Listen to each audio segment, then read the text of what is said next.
இயேசு கிறிஸ்துவின் நாமத்தில் அன்பின் வாழ்த்துக்கள். இன்றைக்கு நாம் தியானிக்க போகிற தலைப்பு, பிசாசின் வல்லமையை எப்படி தோற்கடிப்பது. How to defeat the devil's power. வசனம் 1 பேதுரு 5:9. விசுவாசத்தில் உறுதியாயிருந்து அவனுக்கு எதிர்த்து நில்லுங்கள். உலகத்தில் உள்ள உங்கள் சகோதரரிடத்திலே அப்படிப்பட்ட பாடுகள் நிறைவேறி வருகிறது என்று அறிந்திருக்கிறீர்களே. விசுவாசத்தில் உறுதியாயிருந்து பிசாசுக்கு எதிர்த்து நில்லுங்கள் என்று பார்க்கிறோம். இந்த இடத்துல நம்ம அநேக வேலைகளில் பிரச்சனைகள், போராட்டங்கள், பலவீனங்கள் இல்லையா, குழப்பங்கள், சந்தேகங்கள் மத்தியில் நம்ம வாழ்ந்து கொண்டு இருக்கும் பொழுது ஒரு காரியம் பிசாசு நம்மக்கிட்ட பெரிய பொய்யை சொல்லுவான் பாருங்கள். ஏன்னா நமக்கு தான் இந்த பிரச்சனைலாம் நடக்குது, நமக்கு தான் இந்த பலவீனம் இருக்குது, நம்மளுக்கு தான் இந்த கஷ்டம் இருக்குது. ஆனால் இங்கே பார்க்குறோம், உலகத்தில் உள்ள உங்கள் சகோதரரிடத்திலே அப்படிப்பட்ட பாடுகள் நிறைவேறி வருகிறது என்று அறிந்திருக்கிறீர்களே. அப்போது இந்த உலகத்தில் இருக்கிற பாருங்கள், அநேகருக்கு பிரச்சனைகள் இருக்குது, பாடுகள் இருக்குது. அப்போது பிரச்சனைகள், போராட்டங்கள் நமக்கு மட்டும் நம்ம எடுத்துக்கக்கூடாது இந்த இடத்துல இல்லையா. அது அப்படி இருந்தால் தான் இன்னும் மன அழுத்தத்தில் போயிடுவாங்க பாருங்கள். அதனால் எல்லாத்துக்கும் இந்த பிரச்சனை இருக்குது. ஆனால் இதுலேருந்து எப்படி நம்ம விடுதலையாக இருக்க முடியும் அப்படின்னா, விசுவாசத்தில் தான் உறுதியாக இருந்து பிசாசுக்கு எதிர்த்து நிற்க வேண்டும். நம்மளுடைய வேலை இங்கே என்னென்னா பாருங்கள், விசுவாசமாய் நிலைத்திருப்பது. எப்படி ஒரு செடி, மரம் பாருங்கள், நல்ல நிலத்தில் நல்ல வேரூற்று எப்படி அது உறுதியாக இருக்குதோ பாருங்கள், மலைகள், புயல்கள், காற்று எடுத்தாலும் அது உறுதியாக நிற்கும், தன்னைத்தானே காத்து கொள்ளும் பாருங்கள். ஏன்னா அந்த ரூட் நல்லா ஃபிக்ஸ் ஆகி இருக்குது. அது மாதிரி தான் நம்மளுடைய விசுவாசம் உறுதியாக இருக்கும் பொழுது இல்லையா, என்ன பிரச்சனை, போராட்டம், புயல் போல் இருந்தாலும் பாருங்களேன், நம்ம அசைய மாட்டோம். ஏன்னா வார்த்தை சொல்லுகிறது, அவனுக்கு எதிர்த்து நிற்கிற அந்த வல்லமை தேவன் நமக்கு கொடுத்துருக்கிறார்.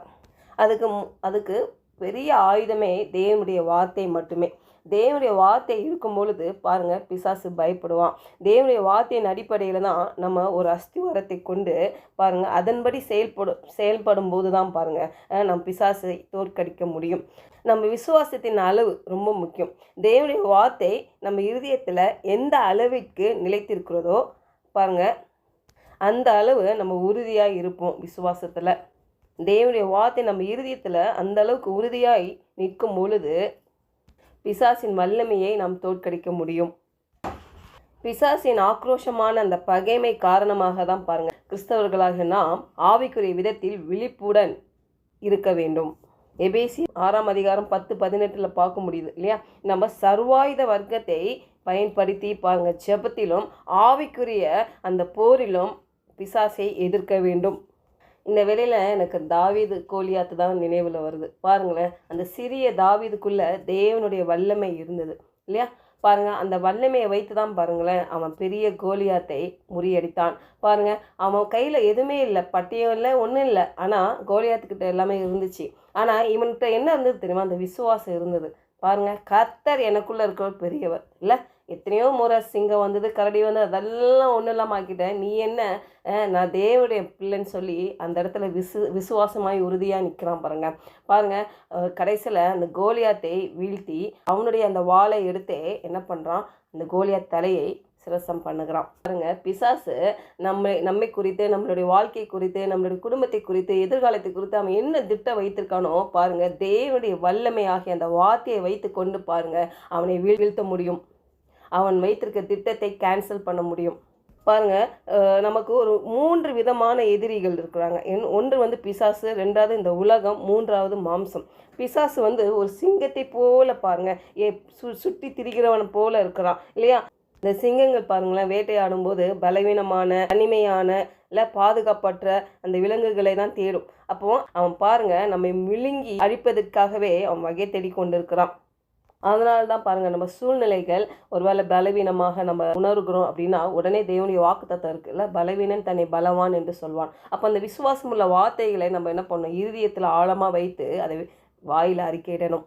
எதிர்மறையான சிந்தனைகள் வரும்போது பாருங்கள், தேவனுடைய வாக்குத்தத்தம் என்ன சொல்லுகிறது அதை வைத்து இருதயத்தில் வைத்து அதை தியானிக்கணும். பாருங்கள், நம்ம ஒரு தனிமையின் சூழ்நிலையில் இருக்கிற மாதிரி நீங்கள் நினைக்கும் பொழுது என்ன பண்ணும், தேவனுடைய வாக்குத்தத்தங்கள் இருக்குது. அவர் நம்ம கூட இருக்கிறார், நமக்குள்ளே வாசம் செய்கிறார் இல்லையா.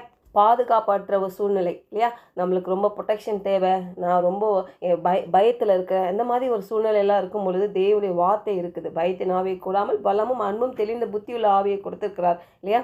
பாருங்க, சங்கீதத்தில் நம்ம பார்க்கிறோம் இல்லையா, கர்த்தர் என் வெளிச்சமும் என் ரட்சிப்புமானவர், யாருக்கு நான் பயப்படுவேன், அவர் என் ஜீவனின் பலனானவர், நான் யாருக்கு அஞ்சுவேன். எப்படி ஒரு தாவீதுகிட்ட அந்த பலன் இருந்தது பாருங்க, அந்த விசுவாசம் இருந்தது பாருங்க. அந்த தைரியம் அவனுக்கு இருந்ததுனால தான் அந்த கோலியத்தை பார்த்து அவன் பாருங்க துணிச்சலோட நிற்கிறான்.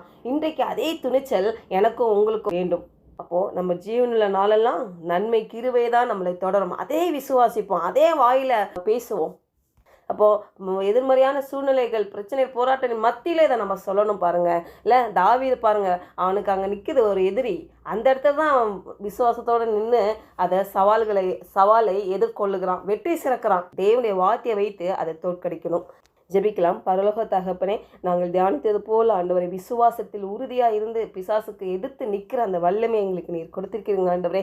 உம்முடைய வார்த்தையின் அடிப்படையில் நாங்கள் நல்ல அடித்தளமாய் எங்கள் இருதயத்தில் ஆழமாய் அதை பதித்து ஆண்டவரே ஃபேஸ் பண்ணுகிற எல்லா பிரச்சனைகள், போராட்டங்கள், பலவீனங்கள் எல்லாவற்றையும் ஆண்டவரை தோற்கடிக்கிற அந்த வல்லமை எங்களுக்கு நீங்கள் கொடுத்திருக்கிறீங்கப்பா. தேவனுடைய சர்வாயுத வர்க்கத்தை அணிந்து கொண்டு ஆண்டவருடைய வார்த்தையில் ஆண்டவரை நாங்கள் தரித்திருந்து ஆண்டவரை நாங்கள் விசுவாசம் உள்ளவர்களாய், உமக்கு கீழ்ப்படியவர்களாய், ஆராதனை செலுத்துவர்களாய் ஆண்டவரை கிறிஸ்துவின் வெற்றியை சிறப்பை பெற்றுக்கொள்ளுமோ என்று இயேசுவின் நாமத்தினால் ஜெபிக்கிறோம் நல்ல பிதாவே, ஆமென்.